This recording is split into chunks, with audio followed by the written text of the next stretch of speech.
A former member of the board which operates the Hearthstone Historic House in Appleton is charged with theft. 67-year-old Stephen Yankee is accused of embezzling roughly $69,000 in organizational funds for personal use.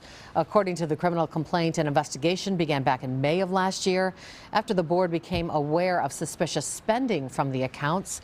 Authorities say that Yankee had sole access to the financial records and accounts for more than 10 years. If convicted, he faces up to 10 years in prison and a $25,000 fine.